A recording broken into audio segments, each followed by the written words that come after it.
Good morning everyone, wish you all a very happy new year. বছরের শুরুটাই আমার কাটলো ট্রেনে এরকম সুন্দর প্রাকৃতিক দৃশ্য উপভোগ করতে করতে। আজ আমি যাচ্ছি আলিপুরদুয়ারে আমার বাড়ির উদ্দেশ্যে। তো গতকাল রাতেই আমি ট্রেনে উঠেছি।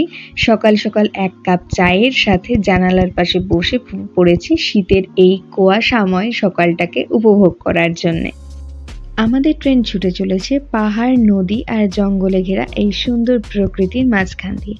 কলকাতা থেকে আলিপুরদুয়ার আসার জন্য একমাত্র কাঞ্চনকন্যা এক্সপ্রেসে করে আসলেই এই প্রকৃতির সুন্দর দৃশ্যটাকে উপভোগ করা যায়। আমরা এখন রয়েছি কাঞ্চনকন্যা এক্সপ্রেসে।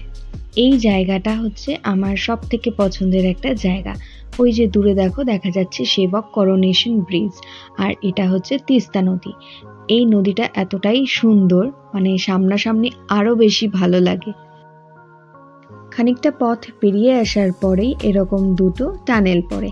একটা প্রথম টানেলটা একটু বড় আর তারপরেরটা ছোট। তো ছোট থেকেই না এই পথ দিয়ে যখন ফিরি এই টানেল দুটোর প্রতি একটা আলাদাই ইন্টারেস্ট ছিল, যে হঠাৎ করে এরকম অন্ধকার হয়ে যায় এই ব্যাপারটা। পাহাড়, নদী পেরিয়ে আসার পরেই আর খানিকটা জঙ্গল পেরিয়ে আসার পরেই এবার শুরু হয়ে গেল চা বাগান।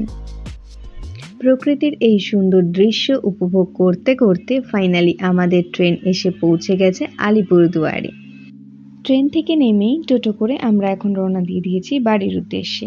তো তোমাদের সাথে শেয়ার করে নিলাম আমার বছরের শুরুর সকালের কিছুটা মুহূর্ত। আশা করি তোমাদের ভিডিওটা ভালো লেগেছে। এই ভিডিওটা এখানেই শেষ করছি। আবারও দেখা হচ্ছে আরও একটা মিনি ব্লগে।